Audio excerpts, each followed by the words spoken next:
Yabangan ng mga mayayabang sa inuman.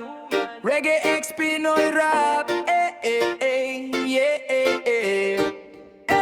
yeah. Reggae vibes, rap flow. Sa bawat tagay, may bida. Pero sino ba talaga? 1, 2, let's go! 1, 2, let's go!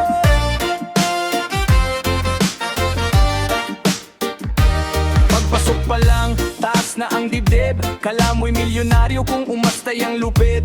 Kwento niya'y mansion, sports car, negosyo. Pero pag bill na usapan, bilang nawawala sa pwesto. Tagay dito, tagay doon, puro yabang ang baon. Lahat daw ng babae, siya ang laging habol. Hari raw ng kalsada, astig kung magsalita. Pero pag may totoong hamon, tiklop agad ang dila. Oh, dahan-dahan lang kapatid, hindi lahat ng maingay ay tunay na solid. Respeto ang puhunan, hindi puro kayabangan. Sa tunay na matapang, kilos ang batayan. Yabangan ng mga mayayabang sa inuman. Lahat gustong maging hari ng tambayan. Palakasan ng kwento, palakihan ng pangalan. Pero pag umaga na balik sa katotohanan, raise your glass, enjoy the night. Good vibes lang, walang away tonight. Mas astig ang may respeto, kaysa puro kayabangan. Yan ang tunay na panalo sa inuman.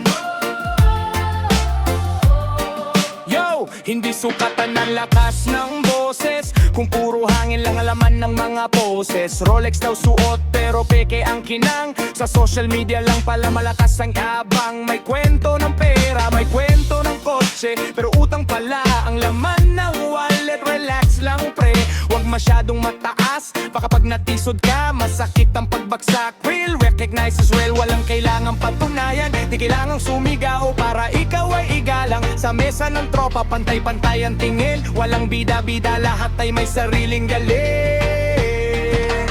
Tagay para sa pagkakaibigan, hindi para sa pagyayabangan. Mas masarap ang tawanan kaysa sa walang katapusang pataayan.